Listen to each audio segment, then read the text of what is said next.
The Subcommittee on the Middle East and North Africa will come to order. The purpose of this hearing is to assess U.S. national security interests as relates to Syria and discuss potential policy options to further them. I now recognize myself to give an opening statement. Syria is at a turning point. The fall of Bashar al-Assad this past December, following 4 decades of authoritarian rule, has created conditions for unprecedented change for Syria and for the Middle East. This change comes with significant risk. The Syrian war, dating back to 2011, has left most of the country in ruins, destroyed by years of indiscriminate bombing by Assad and his Russian and Iranian backers. The costs of reconstructing this broken country will be in the tens of billions, even by the most modest assessment, and investors face significant hurdles as they work to navigate the complex sanctions regime that has emerged after 4 decades of Assad family rule. While there are rightfully many who seek to break down barriers, advocating for sanctions relief to ensure reconstruction can take place and put Syria on a path of success, we must not lose sight of core U.S. interests in this rush to embrace Syria's new regime. There remain significant questions about Syria's new interim authorities led by U.S. designated foreign terrorist organization Hayat Tahrir al-Sham, HTS, a former al-Qaeda affiliate, Ahmed al-Sharaa. Despite his hardened past, the interim president continues to verbally signal a commitment to reform through his ability, though his ability to deliver remains to be seen, which is why we must be explicit with our goals for Syria. This includes the counter-ISIS mission, which has been a central part of U.S. foreign policy since 2014.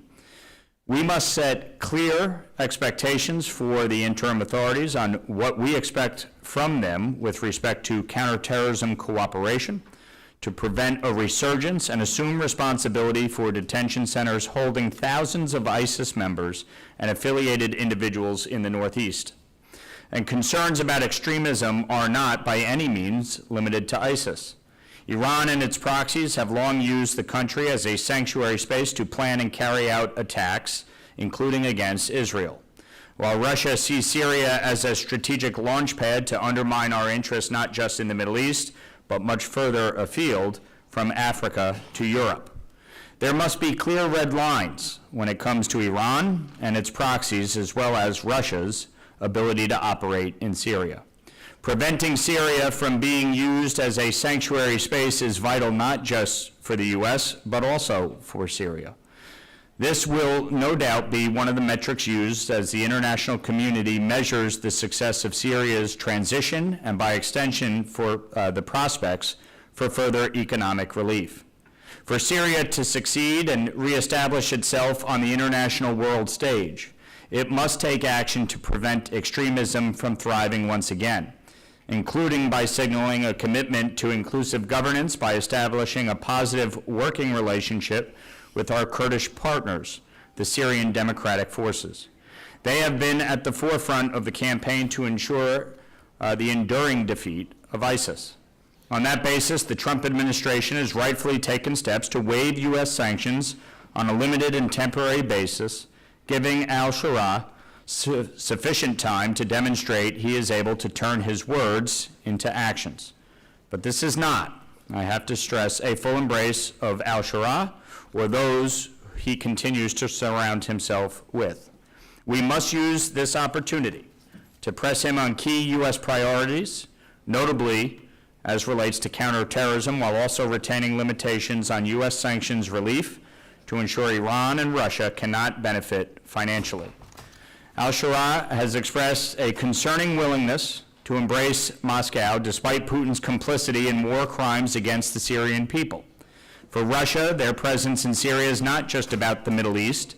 It's a vital staging ground essential to everything they do in Africa and Eastern Mediterranean. We underestimate the strategic importance Syria holds for the Russians at our own peril. Make no mistake, what happens in Syria does not stay in Syria. The country has consistently demonstrated its ability to impact and shape affairs far outside its borders, from Europe's migrant crisis to ISIS, to the war in Ukraine. When Secretary Rubio testified before Congress last month, he said, quote, "There is no guarantee that by outreach and working with the transitional authority in Syria, things are going to work out. It may work out, it may not work out. But if we don't reach out and try, it's a guarantee not to work out." And I echo the Secretary's sentiments and just came back, along with the ranking member, from a trip to the Middle East, including Saudi Arabia, Israel, and Jordan. And that was the sentiment shared there as well. We want to give this an opportunity to work, but are fully cognizant of the consequences of failure here. During this hearing, we will further examine Syrian stability and the vital role Syria and the Syrian people play in the Middle East. I now yield to the ranking member, Sheila Sherfilis-McCormick, for her opening statements. Thank you, Mr. Chairman, for convening this important hearing on developments in Syria following the fall of the brutal Assad regime. I welcome our expert panelists for this afternoon, all whom have robust knowledge of Syria, the broader Middle East, and core U.S. interests at this time of immense transition and opportunity. As Chairman Lawler noted, we recently returned from a congressional delegation to Saudi Arabia, Israel, and Jordan. In many meetings, developments in Syria were front and center. Excitement was palpable among our regional partners over the opportunities the changes in Syria and Lebanon present. Across the Middle East, U.S. allies and partners have welcomed a change in leadership in Damascus with the hopes to support our robust construction work, investments in critical infrastructure, and increased humanitarian assistance to the million of Syrians who require urgent aid as of today. I stand and support the Syrian people who look to a new future and a government that does not engage in systemic campaigns of violence and repression against its own citizens.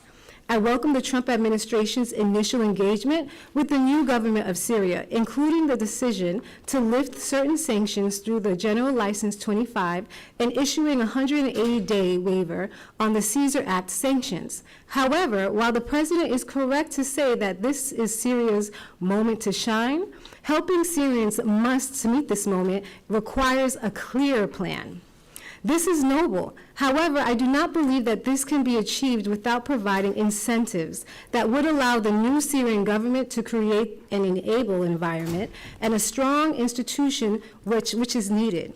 Congress has not received any such details on the administration's plan to implement sanction relief effectively, nor a more coherent strategy that the administration on its priorities for U.S.-Syrian relationships. I hope the vacuum the executive branch has created brings members from both sides of the aisles together to work on legislation that establishes clear priorities for further U.S. engagement with Syria, including with respect to inclusion and fully representative governance, protection of religious and ethnic minority groups, continued counterterrorism cooperation, and more. A conditions-based sanction relief policies with clear timelines and matrices is critical for Syria's security, regional security, and the United States' national security. I look forward to working with my colleagues on legislation to address this. Absent such congressional leadership, I fear the U.S.-Syria policy would be characterized by haphazard, ill-conceived, move-fast, break-things approach that has been a characteristic of the Trump administration to date.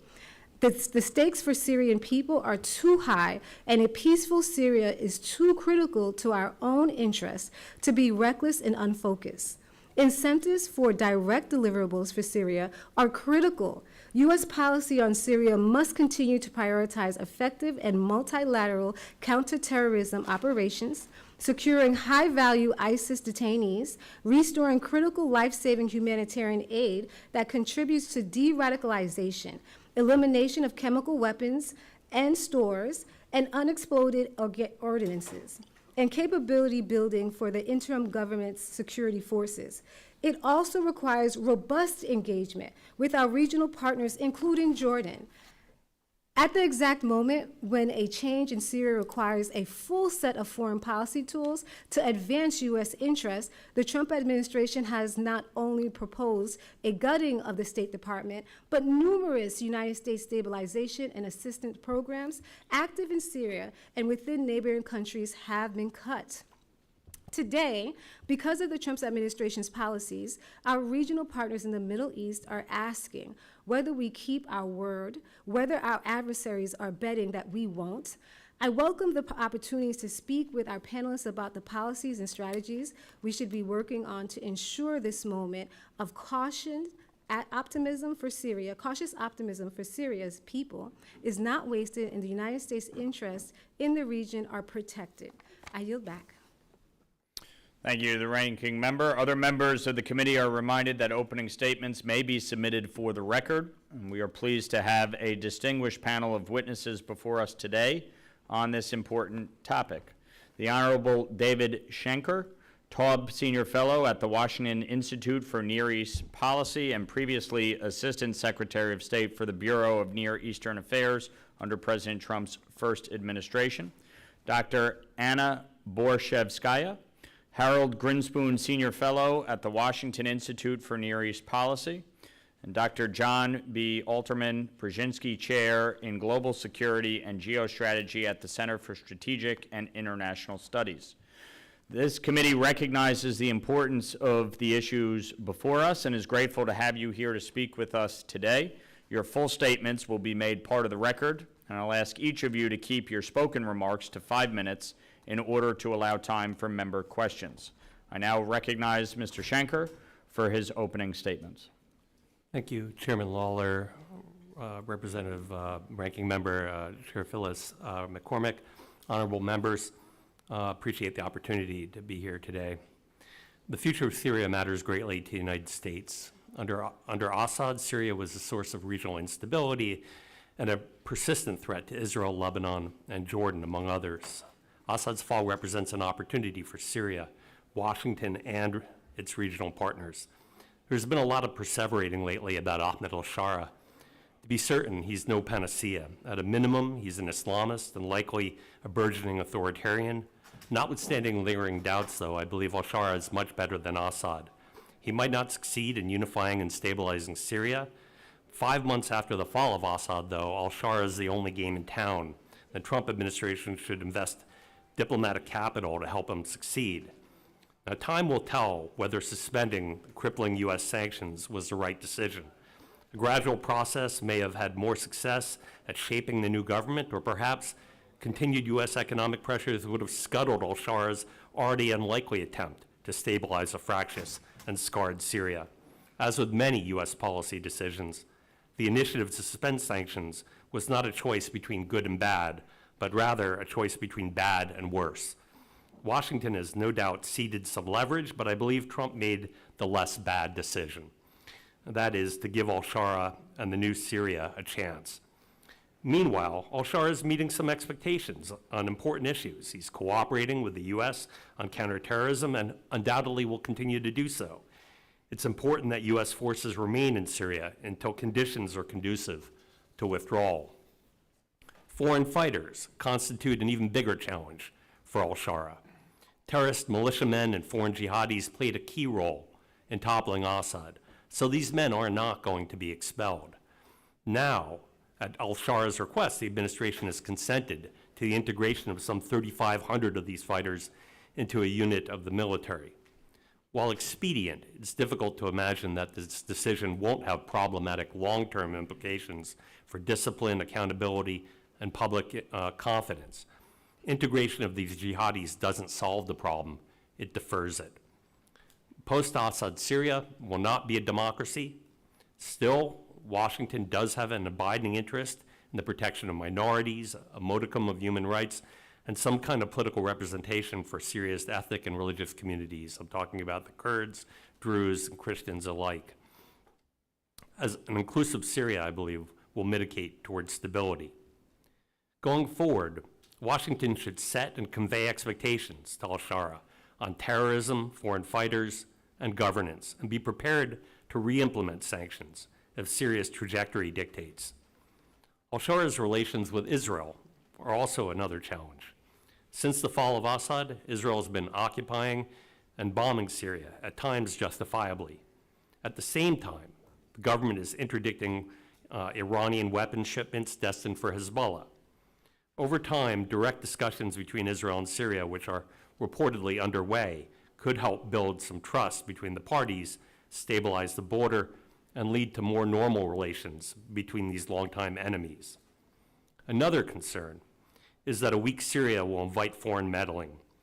At present, Iran is unwelcome, but the jury's out on Russia. But Turkey and Israel both appear to be working to establish military spheres of influence in Syria. Israel bordering on Turkey, in my opinion, would be a recipe for heightened tensions, and the Trump administration should be pressing Israel and Turkey to establish at a minimum a hotline to preempt unintentional escalation. In sum, Syria faces a lot of challenges. The new government in Damascus will need U.S. political support and robust diplomatic engagement to succeed. The U.S. can help with coordinating reconstruction, keeping ISIS at bay, and implementing banking sector reforms necessary to reopen Syria for business, while at the same time encouraging the government to be more inclusive. It will be difficult for Washington to balance expectations and be patient, but the potential benefits for the United States and its partners of a stable, benign Syria that rejects the so-called axis of resistance are enormous. Thank you. I have submitted testimony for the record, and I look forward to your questions. Thank you, Mr. Schenker. I now recognize Dr. Borshchevskaya for her opening statement. Chairman Lawler, Ranking Member Sherfilis McCormick, honorable members, thank you for the opportunity to testify today. With your permission, I'm submitting my written testimony and I'm going to summarize it. We now have a once-in-a-generation opportunity to reshape the balance of power in the Middle East. Bashar al-Assad's dictatorship is over, but the window of opportunity it presents is going to close fast. Russia seeks to replace our influence and remake the world order with itself at the center. Syria is and has been central to that strategy. Nothing about the fall of Assad changes Moscow's overall plans and objectives, but it does give us a window of opportunity to foil Vladimir Putin's plans. As Chairman Lawler said in his opening remarks, what happens in Syria tends to not stay in Syria. This is why we need to ensure Russia does not reestablish a foothold there. Knowing that, my testimony will now focus on several key issues of vital importance to the U.S. First, the Eastern Mediterranean is crucial to Russia. That's why the goal of control there is consistent and centuries old for the Russian state. Make no mistake about it, this goal will outlast Vladimir Putin. It is part of how Moscow views its strategic positioning vis-à-vis the West. Second, Assad is gone, and Russia may change tactics, but not its strategic objectives. These tactics will focus on staying in Syria, on leveraging economic influence, and positioning Russia as a protector of minorities. Syria has been fundamental to Russia's success in leveraging its influence for the last decade across the Middle East. Russia retains this influence as it seeks to use it to undermine the United States.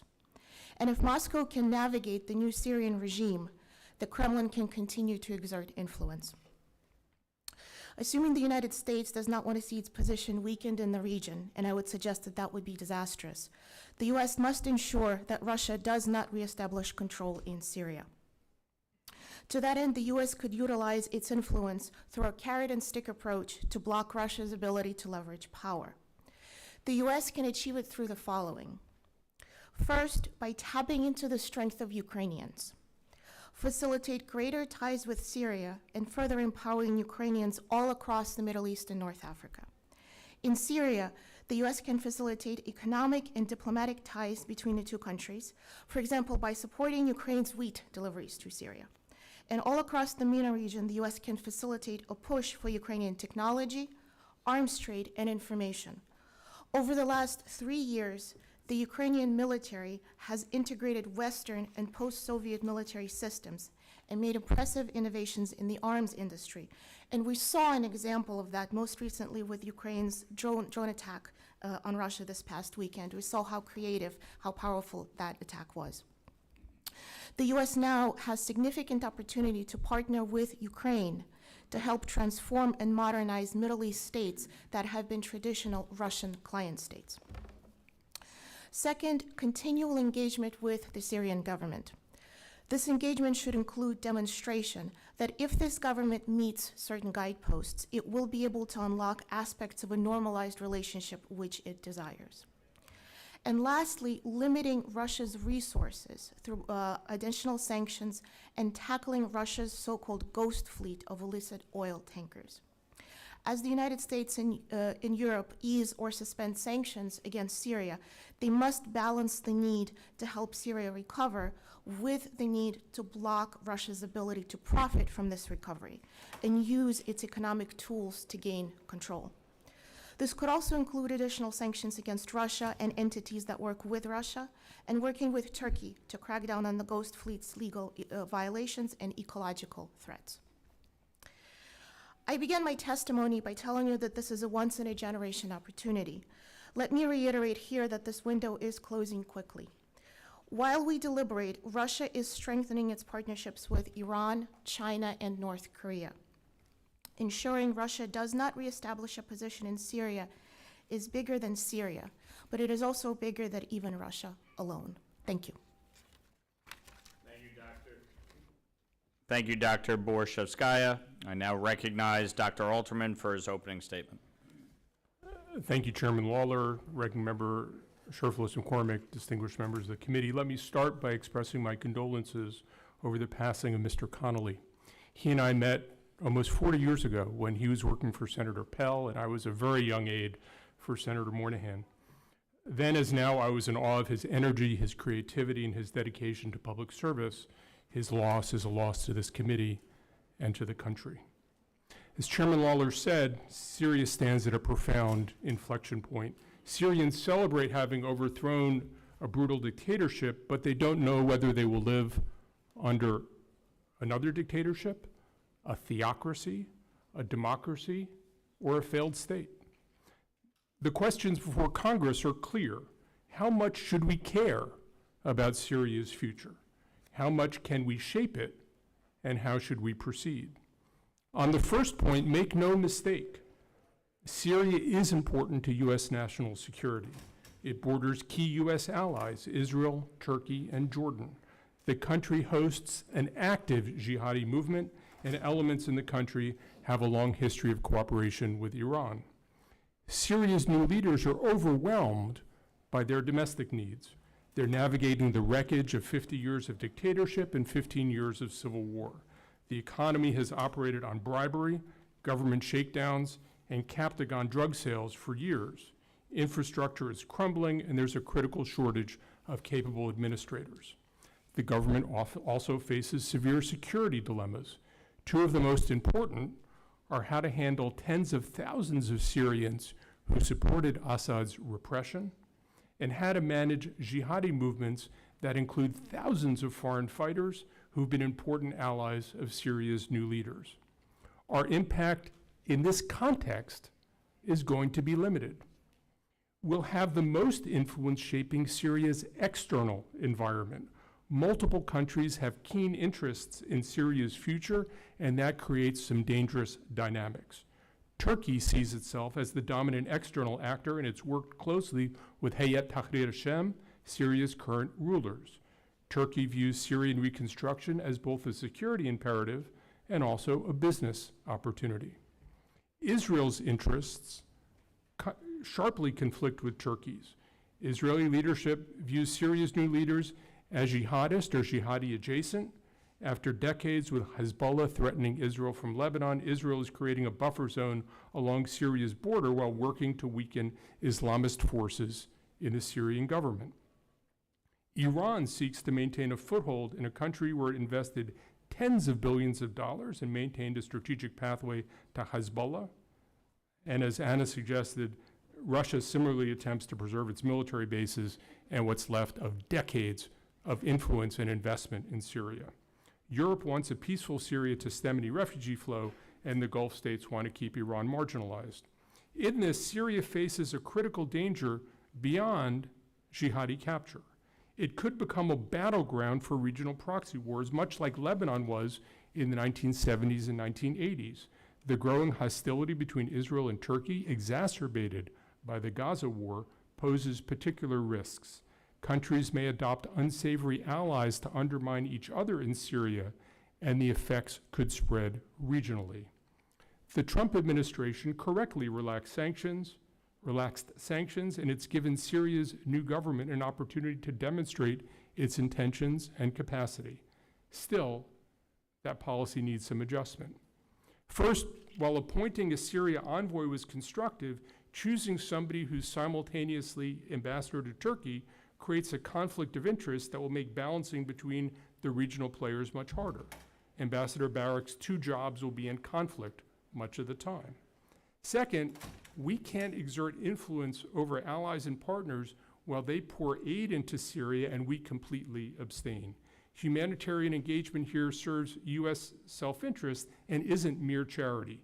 Groups we oppose throughout the Middle East build grassroots support through social services, and we can't afford to be absent on the aid front.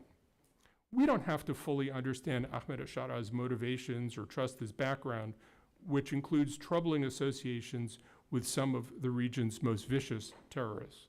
Given our justified uncertainty, we should support him modestly, test him continuously, and ensure that our allies remain aligned with our policy. I see great potential in Syria, as I think many of us do, and we also see Syria's risks. We need a policy that makes the former more likely and heads off the second. A modest, conditional U.S. strategy anchored in coordination with allies and partners offers the best opportunity to advance U.S. interests. Thank you, Dr. Alterman. I now recognize myself for 5 minutes of questioning. Ms. Borshchevskaya, what are Russia's main objectives in Syria, and how has Assad's fall shaped its ability to achieve them? At present, Russia is working very hard to ensure it retains a presence in Syria. At this stage, they're being relatively quiet, but they're watching. They're engaging in discussions with the current Syrian government. And as I mentioned in my written remarks, Russia is trying to position itself as a protector of minorities. And the most striking example of that is one that I mentioned in my testimony, where, according to Russian Foreign Ministry spokesperson Maria Zakharova, Russia had given several thousand people refuge at Hmeimim during an outbreak of violence on the coast. So I think at this stage, Russia is taking a very cautious wait-and-see approach and slowly building ties and retaining influence. But make no mistake, this is towards a larger goal. And how could the Kremlin use Syria's transition as an opportunity for financial gain? From that perspective, what guardrails need to be in place to prevent that from happening as we consider how best to lift Syria's complex and multifaceted sanctions regime?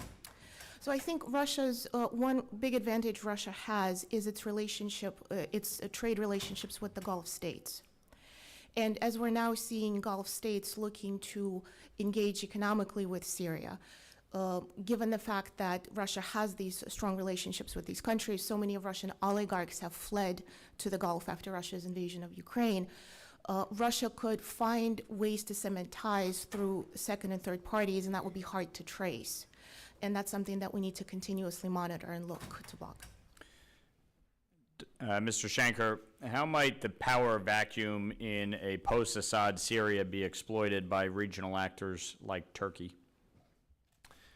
Thank you, Chairman. Listen, I think as John Alterman said a few minutes ago, you do have Turkey that not only has relations with HTS, but also with the Syrian National Army, other active militia in the country. And shares, frankly, they are ideological in a way, fellow travelers. They are Islamist as well, the government of Turkey. And I think there's opportunities for them to make inroads, influence with the new government. They are a more trusted partner than many. At the same time, on the ground, there's a real possibility we see right now Qatar trying to get in. We see Saudi Arabia as well, that frankly, in my view, is a better influence. But all these groups will be competing. And if they compete to see who can spend more to rebuild Syria, maybe that's a good thing. But if they compete for political influence, this could lend to corruption or further radicalization. I think to that end, Israel has sought to curb the growing Turkish influence in Syria. In recent months, Israel has become increasingly forward-leaning in terms of its willingness to take action within Syria's borders to contain the threat, though there have been efforts to have discussions between Israel and Turkey. What can the U.S. do to make sure that both sides' interests are protected in this transition?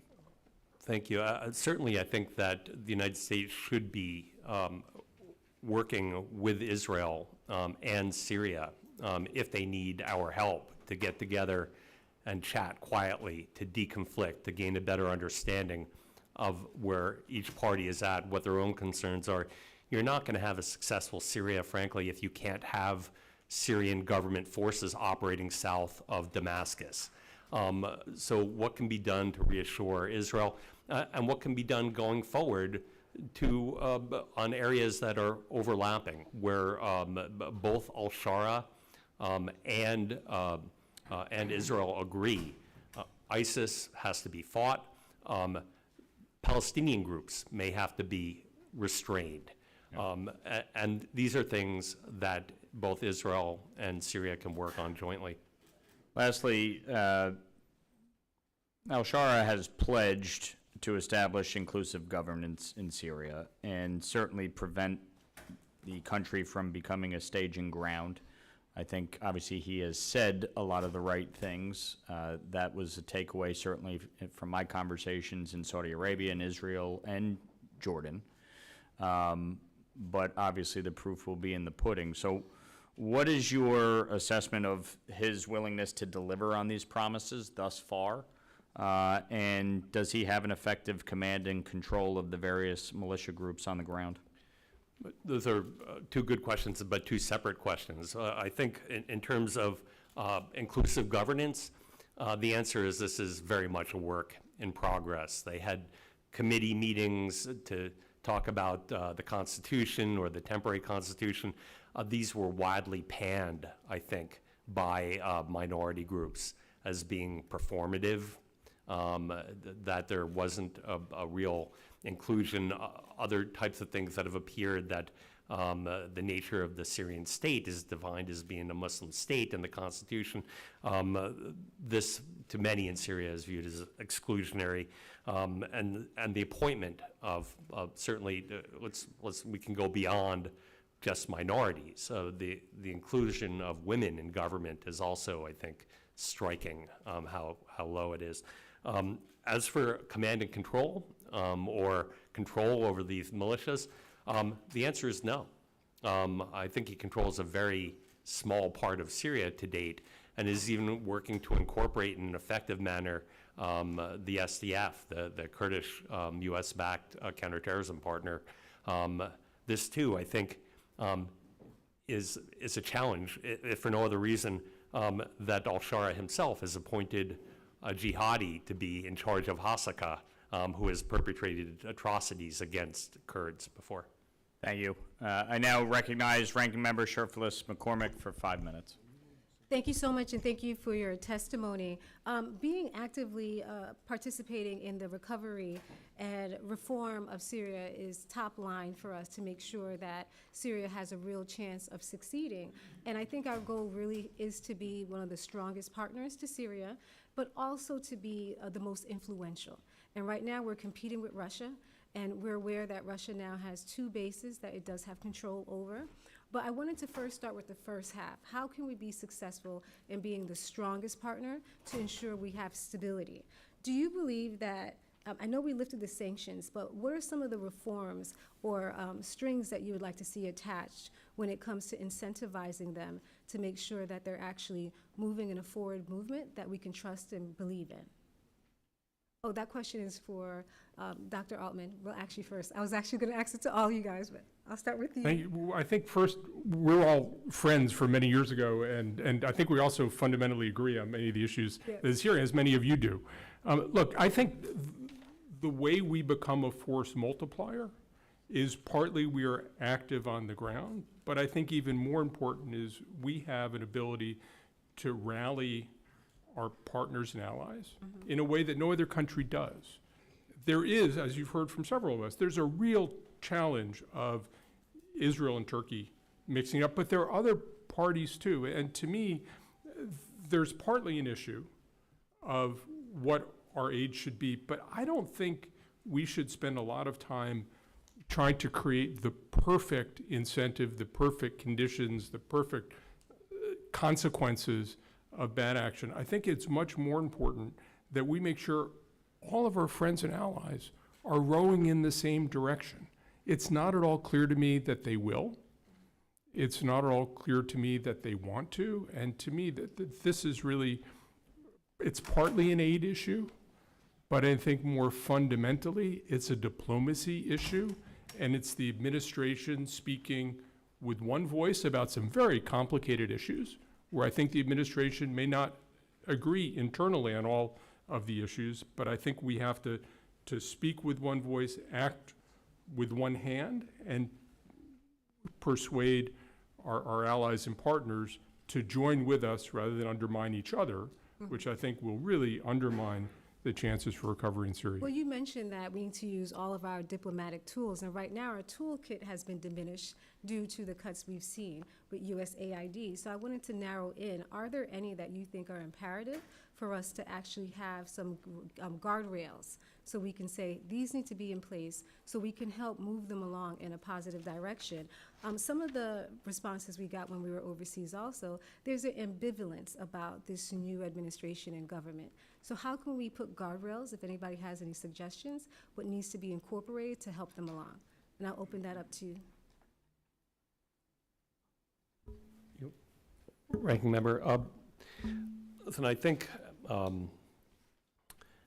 at a minimum, we should be working on, now that we've had these suspension of sanction, you still won't see, what they need is really a huge flow of foreign direct investment, to build actually a financial life, right? There's no economic life in Syria to speak of, and with the suspension, and with the prospect of after 180 days of reimposition of sanction, if performance is inadequate for some reason or another, this does not inspire confidence of investors. So this requires that we help the government of Syria to help themselves through banking reforms, through cleaning up their counterterrorism financing, et cetera, so that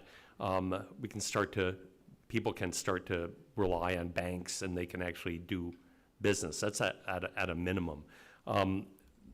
But there are no guardrails, right? We're relying on one person here. This is key personnel.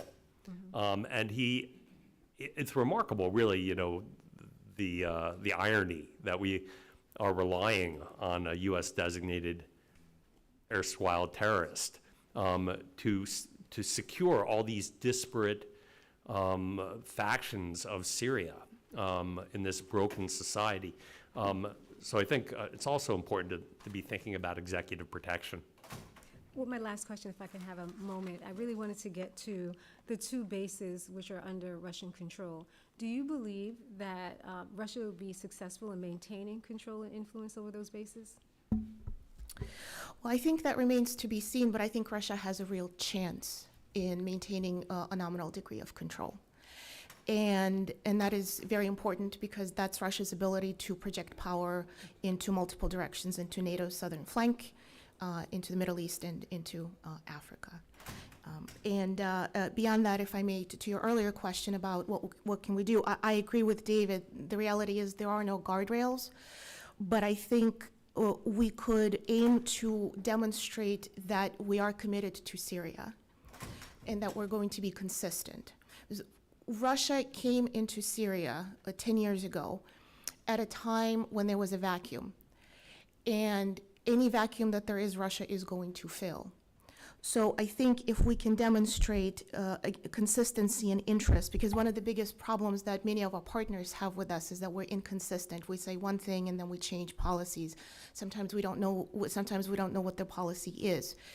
And if we can demonstrate that we are committed, that this is important for us, and that we're willing to do what it takes, be it, as David described, through helping Syria navigate banking reform, but also empowering other actors who are our partners in Syria, essentially filling in the need that otherwise Russia would fill. I think that would be an important step forward. Thank you.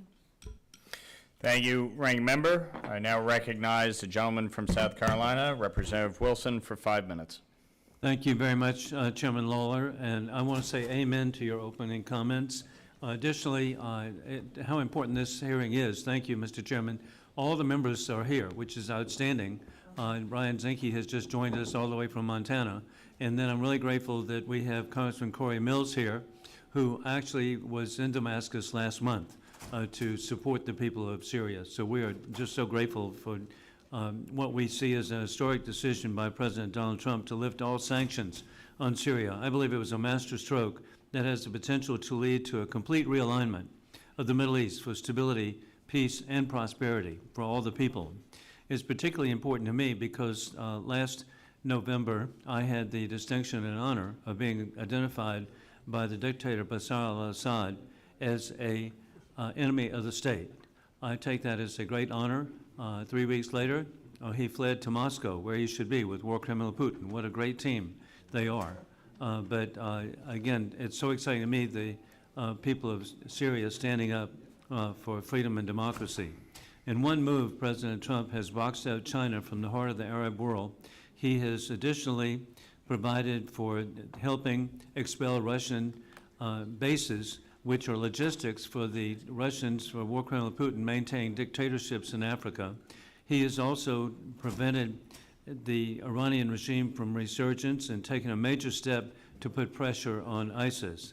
As Secretary of State Marco Rubio testified to the committee a few weeks ago, it's important to immediately lift the sanctions, and that has truly begun. I also appreciate that the Syrian government has limited the activities of the Russian bases, and at the same time, though, we need to do more to completely expel the Russians. The new Syrian authorities should remember war criminals Putin's massive crimes of mass murder in Aleppo. This also led, with the mass murder, to historically unprecedented dislocation of over half the people of Syria from their homes, their mosques, their schools, their businesses, their churches, nearly 12 million people. In modern times, it's inconceivable that so many millions could lose everything they have, and 500,000 people were murdered. Turkey and Jordan have been so appreciated for securing millions in refugee camps. And with that in mind, Dr. Borshchevskaya, you've done great with your identification of how to remove the Russian bases, and I'd like to know what our other colleagues, Dr. Schenker and Dr. Alterman, how can we help them remove these bases?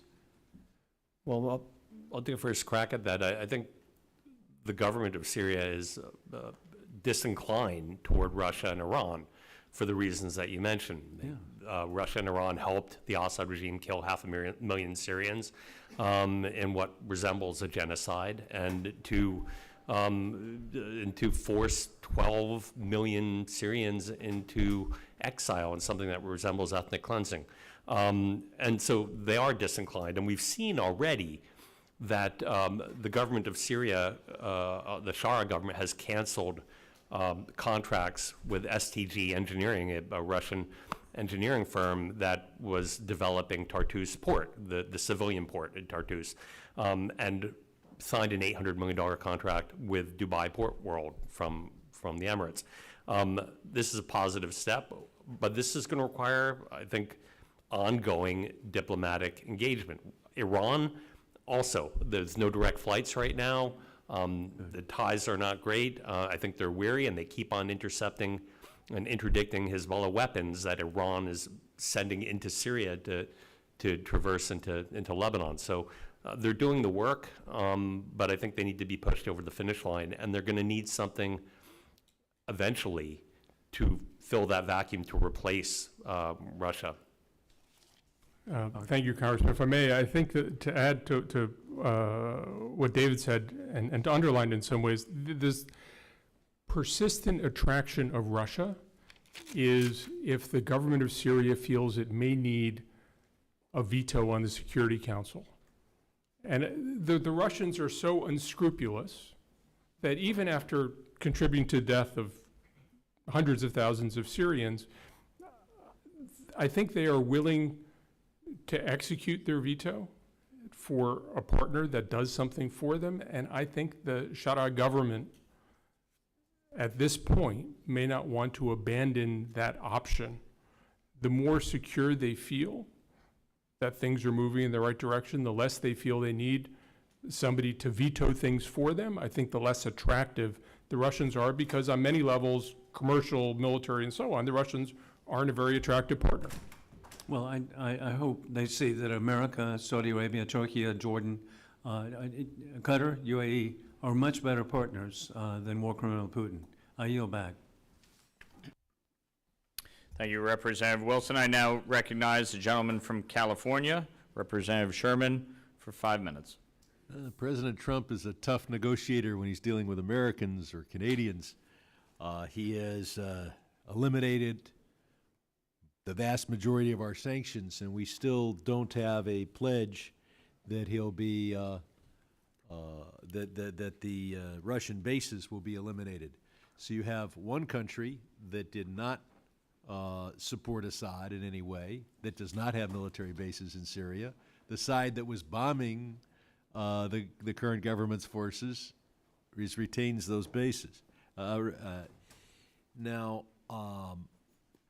we have acquiesced in 3,500 foreign jihadist fighters being, quote, integrated into the military. This is a force that could be, to the extent they have any ideological control, pulling Sharia in the wrong direction. It's argued that abandoning those forces would also be a problem. These 3,500, what portion of the total foreign fighters are the 3,500 that are now being integrated? Is it substantially all, or?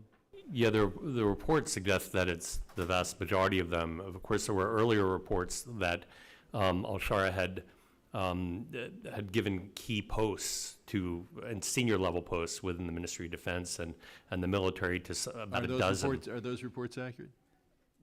Yeah, with the earlier reports about the dozen. It's but one thing to us to acquiesce in them joining the military because you got to do something with them, perhaps. But the idea of giving them key posts seems extreme. And I guess the question is, have we surrendered our sanctions regime in return for sufficient controls on the foreign fighters, for sufficient controls on Russia and its bases? I was here when Obama was incredibly concerned about the use of chemical weapons by Assad. We took the chemical warfare treaty seriously. Has this new regime disposed of any Assad stockpiles of chemical weapons and the ability to create those weapons? Should I go again? Yeah, go ahead. Thanks. But listen, as for the foreign fighters, I don't know what the administration has requested. Initially, they had requested that these people be expelled. Obviously, a compelling. But they've acquiesced officially, more or less, in the integration. Correct. And as a de facto matter, they've acquiesced in these foreign fighters getting important government positions. But if you could talk a little bit about the chemical weapons and the capacity to manufacture. Yeah, these were in the initial Trump administration requests of the government of Syria.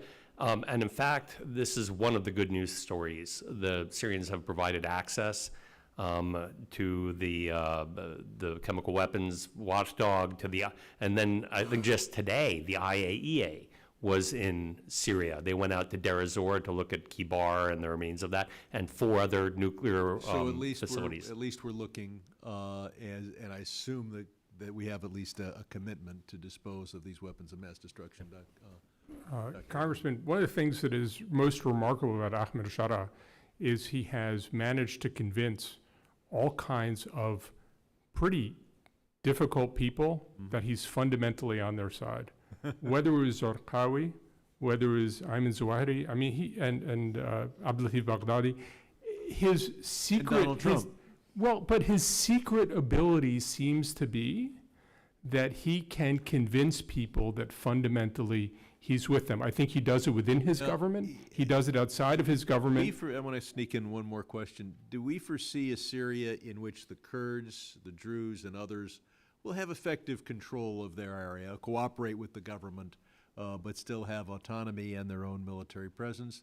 Or do we see the government in Damascus trying to, in effect, conquer and disarm the Druze and the Kurds? I think that the Kurds are a especially difficult case in this regard, but as I said, this is why I think it is so important that we not have Syria turn into a set of regional proxy wars, because if that happens, that will endanger all of the minority communities and the stability and the territorial integrity of the country. Certainly, we should have gotten clearer guarantees for the Christian community before we eliminated the sanctions. Of course, we can restore those sanctions at any time, but it appears as if we've given them almost everything they want and gotten an explanation, aside from the chemical weapons, which of course is their obligation anyway. We've gotten very few concessions. I yield back. Thank you, Representative Sherman. I now recognize Representative Kane for 5 minutes. Thank you, Mr. Chairman, and thank you to our distinguished witnesses for being here today. As we evaluate the state of Syria following the fall of the dictator Bashar al-Assad, we must ensure that the U.S. continues to support our allies in the region. This includes promoting peace and cooperation between Syria and Israel.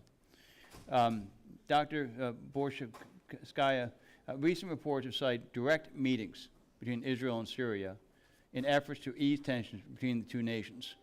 What actions should the U.S. government be taking to encourage Syria to continue to pursue peace with our important allies in Israel? I think the United States can continue to stay engaged diplomatically and signal to Israel that a stable Syria is a stable whole Syria, Syria that's not weak and divided, is also in Israel's interest. I think also, to a certain extent, engagement with Azerbaijan that has facilitated meetings between Israel and Turkey on the conflict between Turkey and Israel that David had mentioned in his opening remarks. So I think staying engaged diplomatically would be very important, and it would be, again, demonstrating consistency in our commitment to Syria. Well, Dr. Alterman, you mentioned in your testimony, and this is, I'd like to say this for the other two panelists as well, how to test the current regime that in Syria, what are the steps that are necessary, and I may have this for the entire panel, to test that they're actually going through on the commitments? Thank you, Congressman. I think we need lots of tests. I think we have to test them continually on how they treat various minority communities, how they treat jihadis. And the jihadi issue is difficult because, as we know in Iraq, firing all the members of the Ba'ath Party helped create an insurgency in Iraq. You don't want to have that. You have a problem, the jihadis, their countries don't want them back. So is there some way where you can separate people who can be reformed from people who can't be? I think this is something we should be working with allies and partners to continually evaluate. I don't think there's any test that's going to make me comfortable and feel we can start ignoring things in Syria. I think what we have to do is we have to work with the Syrians and work with others to come up with a wide array of things, a constant set of report cards, and talk about where this is going, where do we have to nudge it, and where are things encouraging, and we want to encourage them further. Israel's safety and security is paramount. So how do we ensure that, Mr. Schenker, what steps has the U.S. taken to support counterterrorism efforts in the Middle East? Well, there is an ongoing liaison, Congressman, between between Syria and the United States. There is exchange of information, and Syria has acted against impending terrorist attacks. We know earlier that al-Shara, back when he was Jolani, cooperated with the Turks in Idlib province. So this type of ongoing intelligence, and this makes not only Syria safer from ISIS, but also makes Israel safer. At the same time, we now see what appears to be the beginnings of communications between the al-Shara administration and the government of Israel. And they too can do some liaisons, some counterterrorism cooperation, and Israel can test Syria on this. This is going to take some time to build trust, but this is a border. Israel already occupies swaths of Syrian territory right now. There have been, and just was, I think this past week, a few mortars fired toward Israel from what we believe are Palestinian groups. Israel says they're going to hold the al-Shara government responsible. We will see going forward if they respond to information or if they expel Palestinian terrorist groups from Damascus. This is an open question. They've arrested some, but this is also an ongoing work in progress. Thank you. I yield back. Thank you, Representative Kane. I now recognize Representative Mfumi for 5 minutes. Thank you very much, Mr. Chairman. My thanks to the witnesses also.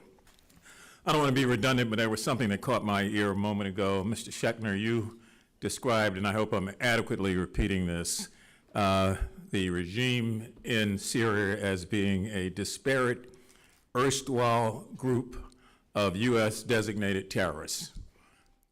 You don't have to comment. I'm just saying it caught my ear. Am I incorrect? Al-Shara, I described Al-Shara, and the country being a disparate group of ethnic groups and religious groups, but Al-Shara in particular is, yes. So it's a sad situation. I mean, it's a scary situation, particularly from those of us who look abroad. I think this 180-day pause is a position and point of concern for a lot of people. I just want to be on the record and say, I just don't trust Syria. I've not trusted them since they've committed all sorts of heinous crimes against innocent people, and this Damascus government, I'm not convinced is any better than the government that they took down. I could be wrong and would love to be wrong, and I'm not paranoid, but I think a little paranoia is good sometimes. In other words, I don't believe that Humpty Dumpty fell. I think he was pushed. And in this instance, I just don't believe that the Syrian government in Damascus is everything they say they are until they take some concrete steps so that the outside world and community will understand that they are correct. And I agree with the assumption that somebody made earlier that Russia would easily trade a veto to be able to get another partner, and the partner might want to veto so bad that they find themselves shaking hands. It's all very, very kind of scary. But let me ask you, do you believe that the administration, our Secretary of State and others have done enough to ensure that this current regime in Syria has not and will not recreate the same conditions that previously existed, especially in regards to the support of terrorist groups and the tamping down of human rights? I'd just like to get your opinions on the record. Let's start with A. Mr. Alterman, yeah, if we're looking for an order here, let's sir. go alphabetically. Okay. I think this is a process and not an event, sir. I think this is going to be ongoing. It's going to take years. I share all of your discomfort. I spoke to a friend who's been a journalist in the Middle East for decades. He spoke to Ahmed Ashara, and he said, I spoke to him and got a sense that we were going to see not Bashar al-Assad again, but Hafez al-Assad ascend again. Hafez al-Assad, not his son, but certainly not a friend of the United States, certainly not a force for stability in the Middle East. Could we be going there? We could be going there. I don't think there's a policy where we just do the policy and we're done. I think this is going to be a process of years. He will try to settle in what his government, whether he'll be in power and what his government will look like in 2 years, 5 years' time. I don't know. He doesn't know.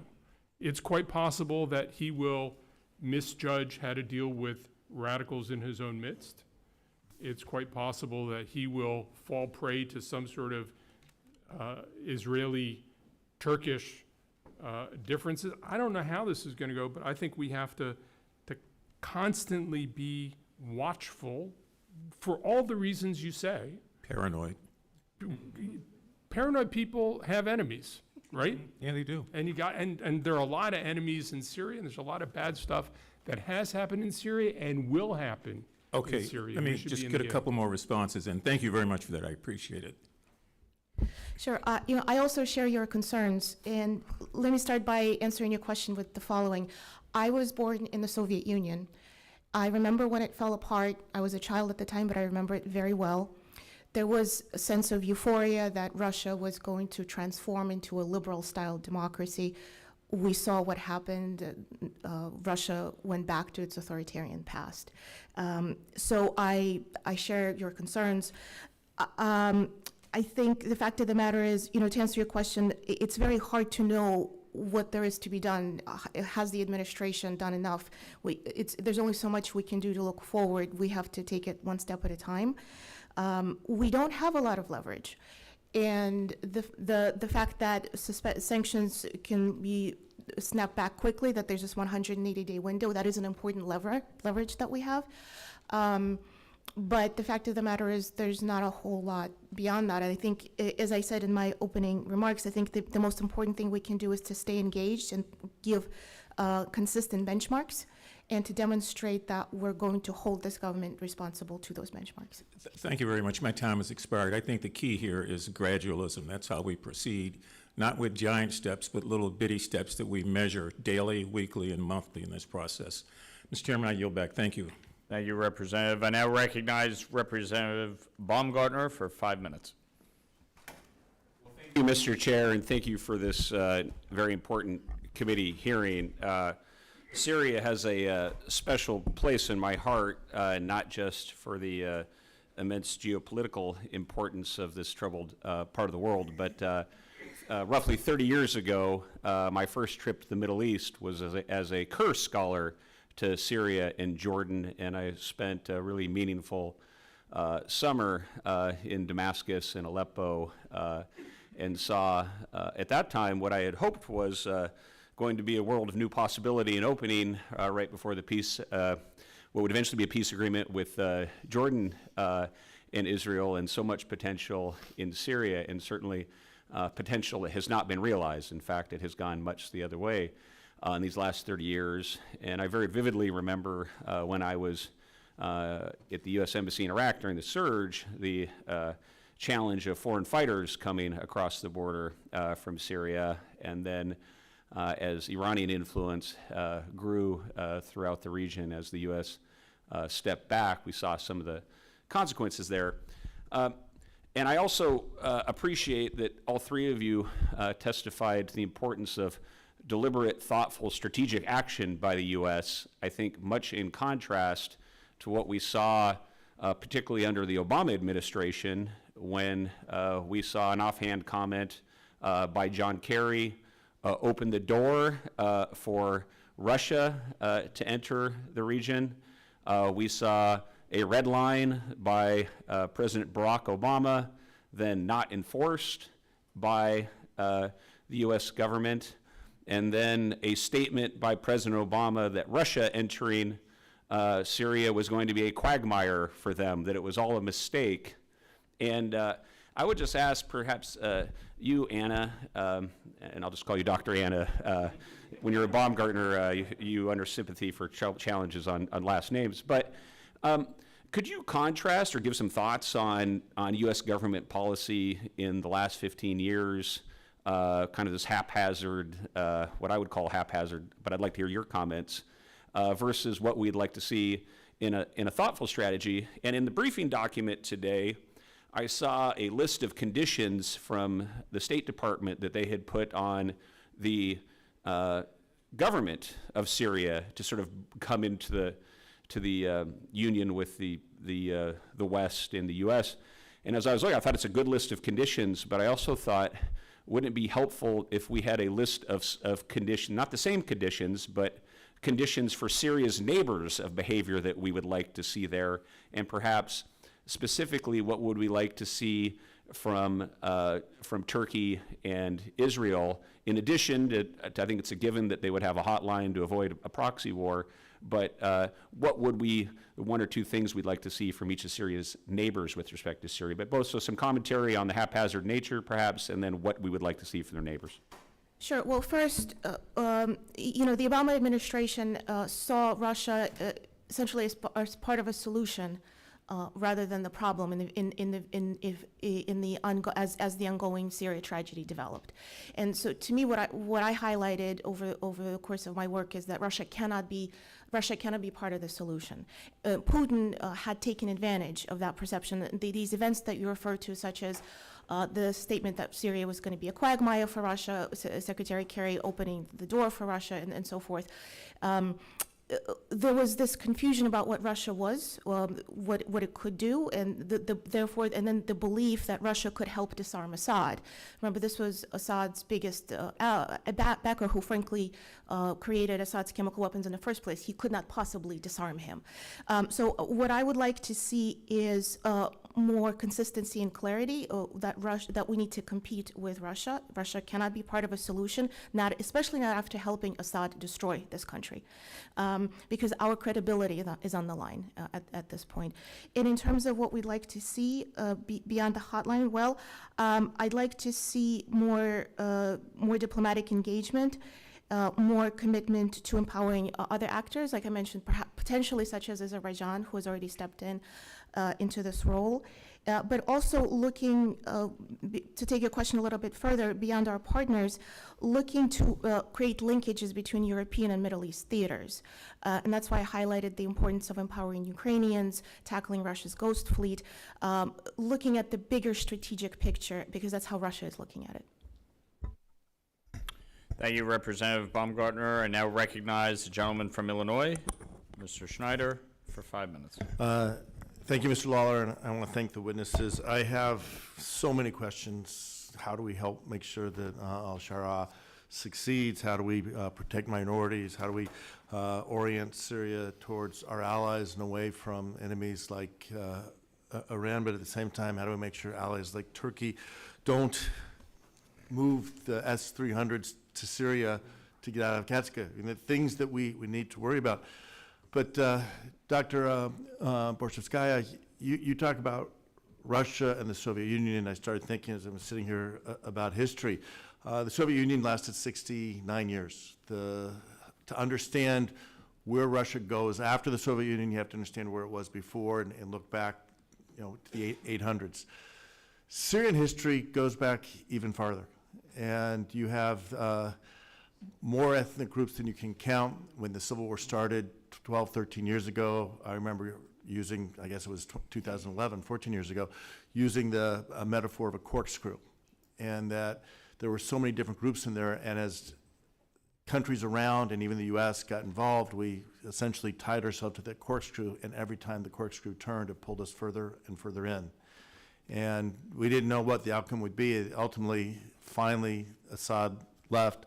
al-Shara rises to power. Those threads seem to have been cut in many ways, but we still are very much, as you all have said, we have interests in Syria. And not just our interests, we have interests and concerns with countries who are trying to stay in Syria, Russia, Iran, and others. So my question is, given this narrow window of opportunity that you've talked about, that we're looking at, the desire of Russia to make sure it maintains its access to the Eastern Mediterranean that is so critical for its view, China trying to make sure it has its play, Iran, et cetera. What do we need to do as the United States, most importantly, and I'm just going to go down 1, 2, 3 from left to right, what does Congress need to do to make sure that we are protecting our interests, protecting our long-term hopes and aspirations for a new region? I say this as the chair of the Abraham Accords caucus.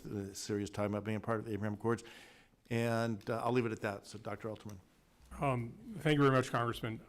First, I think you're thinking about this in exactly the right way. If you think about who wants instability in Syria, it's the people we are most concerned about. It's the Iranians and the Russians, who seek to exploit instability because they see Syria settling down as helping us and undermining them. I think that's partly why we need to work so closely with our partners and allies. I was talking to a friend over the weekend and mentioned I was testifying, so no State Department witnesses. I mean, I think one of the things Congress can do is you can engage with the administration. We'd like to. And make sure, that they've worked out both where they are.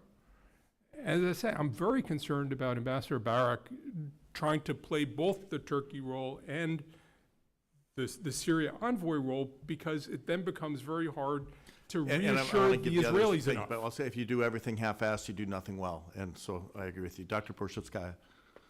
Sure. Well, and I agree with John on what he just said. I mean, to add to that, I think Congress can make it clear that Syria is a priority, that it will highlight these issues on a regular basis. It will engage in conversations and monitor and look for potential points of leverage. Thank you. Mr. Schenker. Yeah, thank you, Congressman. I actually agree with what John said about Tom Barak. I have a section in my written testimony about this.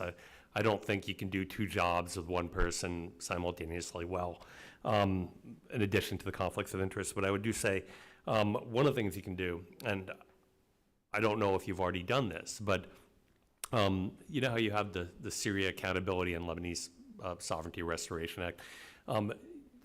People who undermine the stability, or countries who undermine the stability of Syria, can also be sanctioned or otherwise treated differently. I mean, just an idea. I like that idea. And with my last few seconds, I'll just make an observation. I mentioned the Soviet Union was 69 years. Assad family took power in 1971, 25 years after Syria was established as a state. We can think of those in long periods. But just doing some research as I was sitting here, the Ottomans ruled Syria for 400 years. Before that, the Arabs ruled Syria for almost 900 years, the Byzantines for 300 years, the Romans were there, and that's just the modern history of Syria. It goes back tens of thousands of years. And I think if we're going to understand Syria, we need to understand the history of the different ethnic groups in the area, but it's also imperative that we understand the topography of the area, the importance of the Euphrates River running from the north southeast, or southeast, as well as the mountains running vertical from south to north. Because to fail to understand that, we will fail and make mistakes with unintended consequences. I yield back. I now recognize Representative Zinke for 5 minutes. Thank you, Mr. Chairman. I want to turn my attention to the PKK, which is a Marxist terrorist organization. I do think it was a mistake of this government to arm them, because the enemy of our enemy is not necessarily our friend. Because they're Kurds, I think we made a mistake to think that all Kurds are the same, just like all Irish are the same except the IRA. Now, having said that, the Kurds, or the Syrian government, as it is, has said that they are disarmed. I'd like your opinion of what that disarmament really means, and are they? And Doctor, if you would go first. Dr. Anna. Well, I mean, first, let me just say, I think the announcement that the PKK was disarmed is historically important. When I think about the PKK, I think about the fact that it was the Soviet Union that helped helped empower this organization in the first place. So I think if it is in fact disbanded, it is a step in the right direction. Do you think they're really disbanded? I don't have accurate information that they really have disbanded, and I think that it behooves us to continue monitoring this issue, but I don't have that information. Dr. Alterman, your opinion? I don't think they've decided what this all means yet. I'm not sure the Turkish government is confident what it all means yet. It's an opening, and it requires watchful waiting. I agree with you on many of the threats, but I also think we shouldn't close the door on the possibility that this conflict is entering a very different phase than it's been in for many years. And sir? I agree with John, Congressman. I think that this was a start. I think it's far from clear that the PKK has put down its weapons, and all the people that were at one time adherents of the PKK that they're finished. So the ISIS individuals that are imprisoned, there are a number of them. The former PKK is guarding them.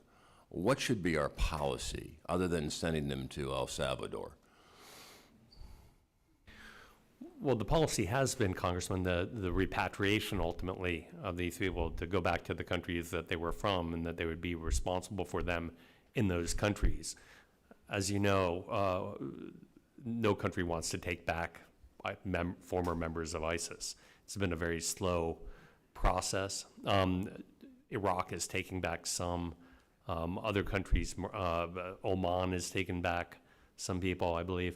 Our policy should be for the government of Syria ultimately to be responsible for these camps. Doctor, you agree? I once again agree with my old friend, David Schenker. So how big of a threat are they if they were released into the population? I think you'd see, Congressman, the immediate resurgence of ISIS in the area. Absolutely. I agree. And Doctor? There's no question in my mind that some people can be reformed. There's also no question in my mind some people cannot be reformed. And you would see increased ISIS activity. There already is, of course, ISIS activity, and you would see more of it. In the interest of time, and let my colleagues also give questions, I yield back. Thank you, Representative Zinke. I now recognize Representative Mills, the chairman of the Oversight Subcommittee, for 5 minutes. Thank you so much, Mr. Chairman. Mr. Schenker, I wanted to go back to one of the things you talked about. You said that they want to show inclusivity, but nothing has been done yet. But my understanding is that you have the Minister of Labor and Social Affairs, Hein Kabawat, who is Christian.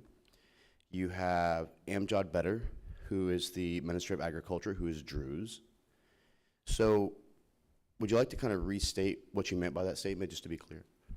Yeah, thank you, Congressman.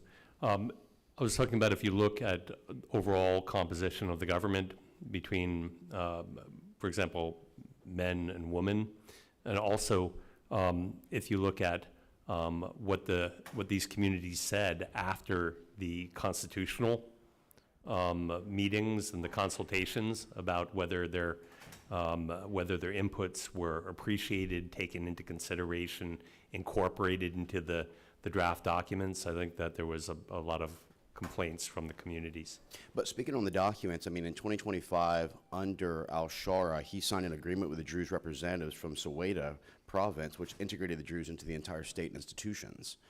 So this is obviously a very pivotal step, something that not even Assad or any of the others were willing to do. And in talking about inclusivity, as you know, even some of our own allies are just now starting to incorporate women into the ministries, ambassadorial positions, et cetera, based on cultural understandings and nuances.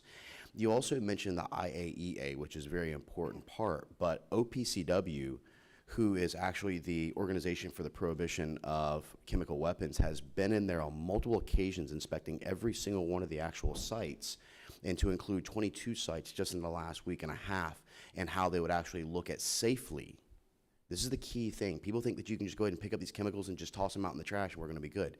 But safely be able to dispose of this so they can't be utilized in the future.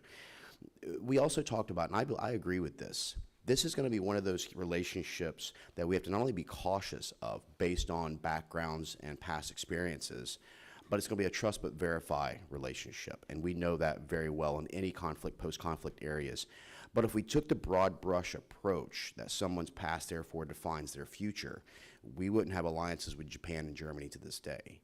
And so I think that we need to keep this in mind, because what I have seen so far is the current administration there has not only partnered with Iraq CTS of the U.S. to help continue counter ISIS operations, they have not only continued to stop the illicit weapons transfers of Hashd al-Shaabi and the Assad al-Bin Haq Iranian regime-backed militia groups through Syria into Lebanon to be utilized attack, but just today, 15 anti-tank guided missiles and 30 crates of heavy caliber ammunition that was concealed by smugglers in a truck headed to Hezbollah was blocked and prevented from being able to be utilized by Israel, against Israel. So I say this to explain that not actually looking at a way to try and work with the Syrian people to get an inclusive, democratically elected, free Syrian government only opens the door for our adversaries like Russia, who, when I spoke with President al-Shara, said that he already had a proposal on the table by Russia that they were demanding that be signed. And he refused because he said, I would rather partner with the West and start developing our nation. When he talked about Iran, he said that we've not only pushed Iran out, but we will never allow Syria to be a proxy state of Iran. They can have a diplomatic opening of their consulate or their embassy, but we will even limit the number of visas for Iranians to come here because we know their influence operations and their capabilities. This is a man who fought in combat in both the good side and the bad side. So he understands how these operations work. So what would be a greater risk? Not looking to work with Syria and make them an ally and help the regional stability and protect the great state of Israel, or to allow them to fall into the hands of the predatory manners of Russia and Iran and China? Congressman, I agree with you wholeheartedly. As I said earlier, the chemical weapons, the WMD, the IAEA, the counterterrorism cooperation, these are high points. I think there is some criticism on the inclusivity part, but I'm all for working with this government. This is the only game in town, and it's our opportunity to lose. So we should be on the ground floor. And I think that not even allowing China into the palace, which is something that he's done, shows even a further desire to work with the West. I think that helping to establish good neighbors, as Robert Frost, the good fences make good neighbors relationship with Israel, will protect our allies there. And I think that people understand that if you study the geopolitics of the Middle East, making sure Syria is stable will ensure that we can have a stable Middle East, which was President Trump's America First agenda and promise. Thank you so much, Mr. Chairman. With that, I yield back. Thank you, Representative Mills. Echo your sentiments. I want to thank the witnesses for their valuable testimony and the members for their questions. The members of the subcommittee may have some additional questions for the witnesses, and we will ask you to respond to these in writing. Pursuant to committee rules, all members may have 5 days to submit statements, questions, and extraneous materials for the record, subject to the length limitations. Without objection, the committee stands adjourned.